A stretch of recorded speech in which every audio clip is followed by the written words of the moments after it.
The Spook Sacrifice by Joseph Delaney. Read by Thomas Judd. The highest point in the county is marked by mystery. It is said that a man died there in a great storm while binding an evil that threatened the whole world.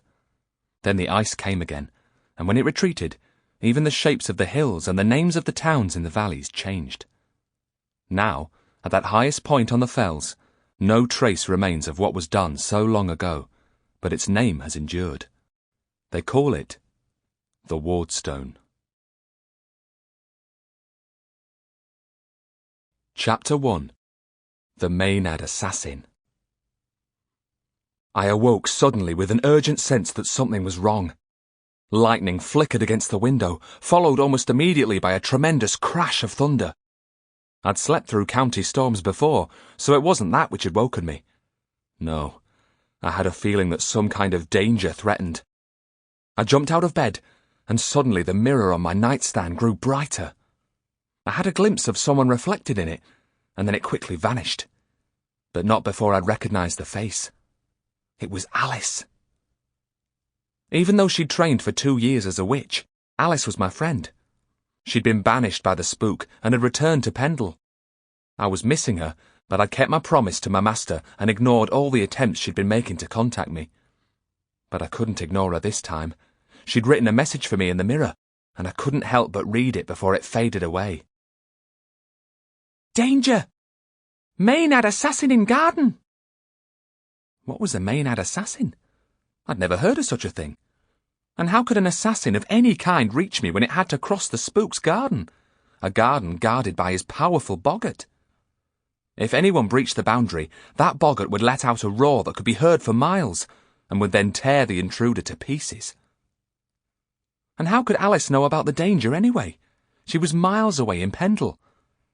Still, I wasn't about to ignore her warning. My master, John Gregory, had gone off to deal with a troublesome ghost, and I was alone in the house. I had nothing with me that I could use in self-defence. My staff and bag were down in the kitchen, so I had to get them. Don't panic, I told myself. Take your time and stay calm. I dressed quickly and pulled on my boots. As thunder boomed overhead once more, I eased open my bedroom door and stepped cautiously out onto the dark landing. There I paused and listened. All was silent.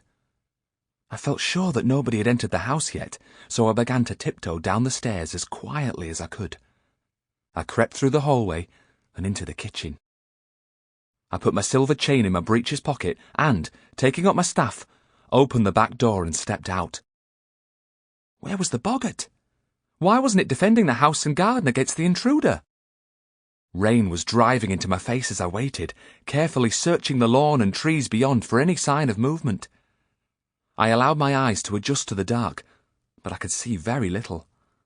Even so, I headed for the trees in the western garden. I'd taken no more than a dozen paces when there was a blood-curdling yell from my left, and I heard the pounding of feet. Someone was running across the lawn directly towards me. I readied my staff, pressing the recess so that, with a click, the retractable blade sprang from the end. Lightning flashed again, and I saw what threatened. It was a tall, thin woman brandishing a long, murderous blade in her left hand. Her hair was tied back, her gaunt face twisted in hatred and painted with some dark pigment. She wore a long dress, which was soaked with rain, and rather than shoes, her feet were bound with strips of leather. So this was a Maenad, I thought to myself. I took up a defensive position, holding my staff diagonally the way I'd been taught. My heart was beating fast, but I had to stay calm and take the first opportunity to strike. Her blade suddenly arced downwards, missing my right shoulder by inches, and I whirled away, trying to keep some distance between myself and my opponent. I needed room in order to swing my staff. The grass was saturated with rain, and as the Maenad came at me again, I slipped and lost my balance. I almost toppled over backwards, but managed to drop down onto one knee. Just in time, I brought my staff up to block a thrust that would have penetrated deep into my shoulder.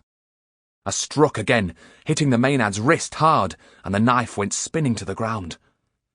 Lightning flashed overhead, and I saw the fury in her face as, weaponless, she attacked. Sample complete. Ready to continue?